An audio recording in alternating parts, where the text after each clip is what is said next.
নমস্কার বন্ধুরা, সম্পাস রান্নাঘরে আপনাদের সকলকে স্বাগত। আজ আবার একটা রেসিপি নিয়ে আপনাদের কাছে চলে এলাম। আজকে আমি আপনাদেরকে পুরভরা শিমের রেসিপি শেয়ার করছি। আমি এখানে চিংড়ি মাছ দিয়ে রান্নাটা করছি। আপনারা শুধু ডাল দিয়ে, যেমন মটর ডাল দিয়েও রান্নাটা করতে পারেন। তাই ভিডিওটা স্কিপ না করে পুরো রেসিপিটা দেখার অনুরোধ রইল। রেসিপিটা ভালো লাগলে আমাকে কমেন্ট করে জানাতে ভুলবেন না। ভালো লাগলেই লাইক বাটনটাও প্রেস করে দেবেন, আর আপনাদের বন্ধুদের মধ্যে আমার ভিডিওটাকে শেয়ার করে দেবেন। আর আমার নতুন বন্ধুদের কাছে অনুরোধ, আমার চ্যানেলটাকে সাবস্ক্রাইব করে পাশে থাকবেন। আর আমার চ্যানেলে নতুন নতুন রেসিপি দেখার জন্য পাশে থাকা ছোট্ট বেল আইকনটাও প্রেস করে দেবেন। চলুন আর কথা না বাড়ি, কীভাবে আজকে পুরভরা শিম রান্না করবেন রেসিপিটা দেখে নেওয়া যাক। প্রথমেই আমি শিমের ভেতরে পুরটা তৈরি করার জন্য হাফ কাপ মুসুরির ডাল নিয়েছি। আমি এখানে আমিষ রান্না করব, তাই আমি মুসুরির ডাল নিয়েছি। আপনারা যদি নিরামিষ রান্না করেন তাহলে আপনারা মটর ডাল দিয়ে বানাতে পারেন। ডালটাকে খুব ভালো করে ধুয়ে নিয়ে আপনাদের কাছে ফিরে আসছি। মুসুরির ডালটাকে খুব ভালো করে ধুয়ে নিয়ে চলে এসেছি। এবার এই জলের মধ্যে আমি মুসুরির ডালটাকে ঢাকা দিয়ে 1 ঘন্টা ভিজিয়ে রাখছি। আপনাদের হাতে সময় থাকলে আপনারা সারা রাত ডালটাকে ভিজিয়ে রাখতে পারেন। ডালটা ভিজতে থাকুক, ততক্ষণে আমি শিমগুলোকে কেটে নিচ্ছি। এখানে আমি একটু বড় সাইজের 600 গ্রাম শিম নিয়েছি।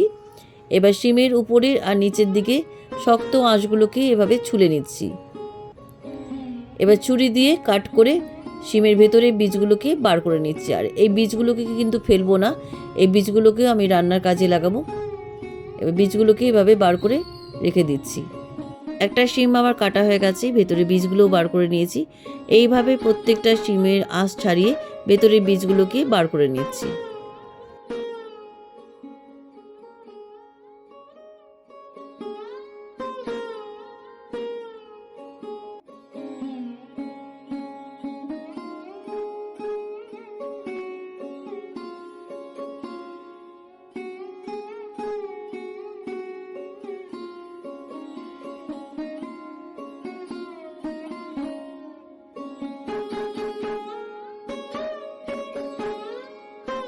সব কটা শিম কেটে ধুয়ে নিয়ে চলে এসেছি।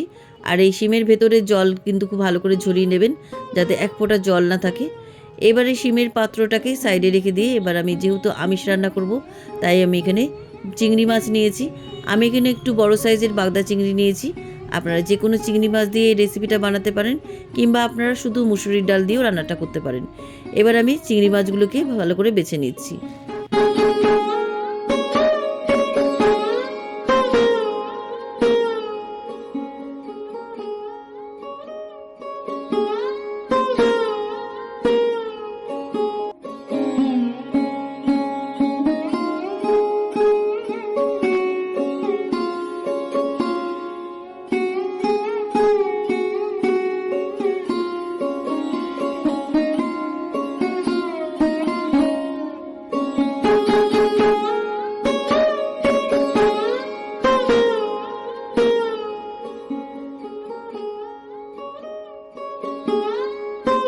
সব কটা চিংড়ি মাছ আমার বাছা হয়ে গেছে। এবার এই চিংড়ি মাছগুলোকে ভালো করে ধুয়ে নিয়ে আপনাদের কাছে ফিরে আসছি।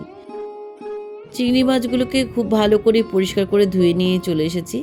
এবারে চিংড়ি মাছের পাত্রটাকে সাইডে রেখে দিয়ে এবার দেখে নিই মুসুরির ডালটা ভিজেছে কিনা।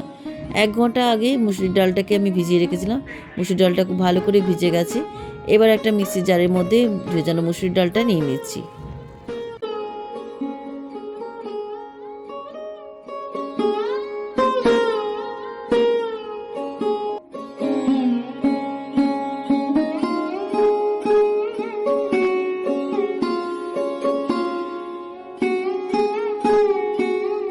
সমস্ত ভেজানো মুসুর ডালটা মিক্সির জারের মধ্যে দিয়ে দিলাম। এবার আমি এর মধ্যে শিমের বীজগুলো দিয়ে দিলাম। এবার আমি এর মধ্যে চিংড়ি মাছগুলো দিয়ে দিচ্ছি। চিংড়ি মাছগুলো দেওয়ার পর আমি এর মধ্যে 4টে কাঁচা লঙ্কা দিয়ে দিচ্ছি। কাঁচা লঙ্কাগুলোকে একটু ভেঙে দিচ্ছি। এবার মিক্সিতে বেটে নিয়ে আপনাদের কাছে ফিরে আসছি।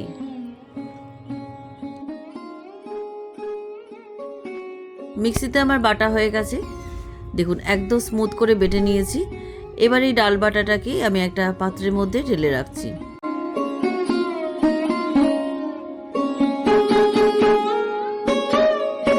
মিক্সির জার থেকে সমস্ত ডাল বাটাটা পাত্রের মধ্যে ঢেলে নিলাম।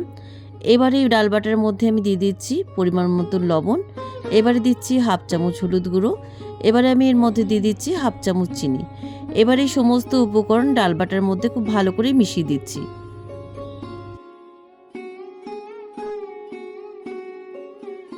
ডালের মধ্যে সমস্ত উপকরণ খুব ভালো করে মিশিয়ে দিলাম। এবার আমি শিমের ভেতরে পুরগুলো ভরে নেব। এবার চামচ দিয়ে আমি ডালের পুরটা আমি শিমের ভেতরে এভাবে ভরে নিচ্ছি।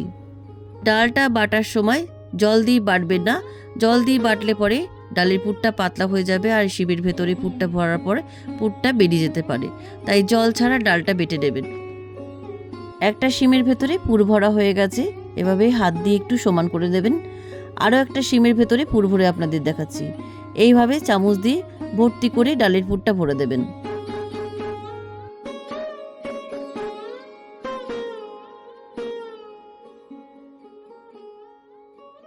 এই শিমটার ভেতরে আমি ভর্তি করে ডালের পুরটা ভরে দিলাম। এবার হাত দিয়ে একটু সমান করে দিচ্ছি। এইভাবে প্রত্যেকটা শিমের ভেতরে পুর ভরে নিচ্ছি। সব কটা শিমের ভেতরে পুর ভরা হয়ে গেছে। দেখুন প্রত্যেকটা শিমের ভেতরে বেশ ভর্তি করে আমি পুর ভরে নিয়েছি। এবার এই পুর ভরা শিমের পাত্রটাকে সাইডে রেখে দিয়ে ইন্ডাকশানে একটা ফ্রাই প্যান বসিয়ে দিলাম।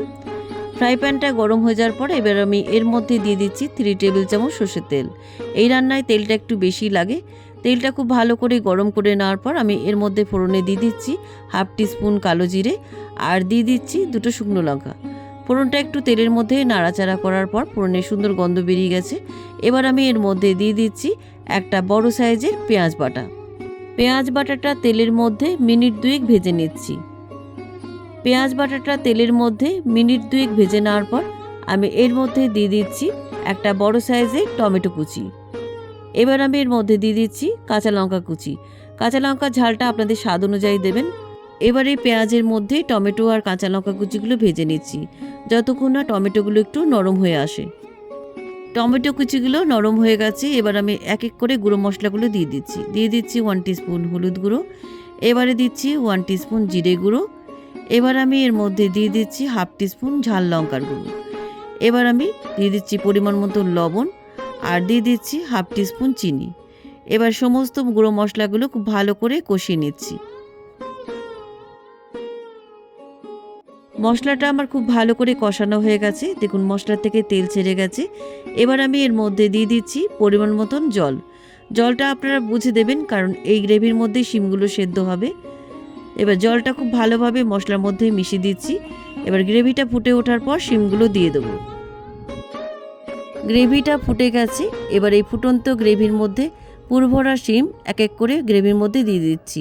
তবে ভয় পাবেন না, এই শিমের ভেতর থেকে কিন্তু একটাও পুর বেরোবে না, তবে বেশি কিন্তু নাড়াচাড়া করবেন না।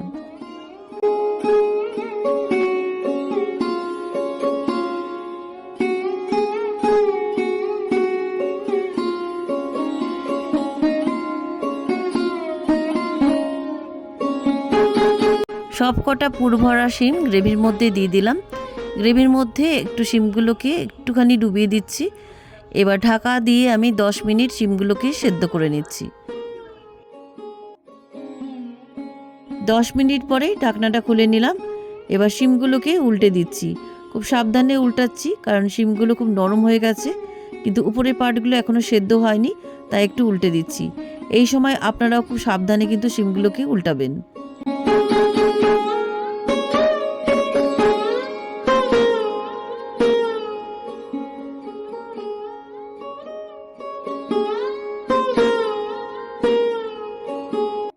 সব কটা পুর ভরা শিম আমি উল্টে দিলাম। এবার ঢাকা দিয়ে আরও 5 মিনিট আমি শিমগুলোকে সেদ্ধ করে নিচ্ছি। 5 মিনিট পরে ঢাকনাটা খুলে নিলাম। দেখুন গ্রেভিটা অনেকটাই টেনে নিয়েছে।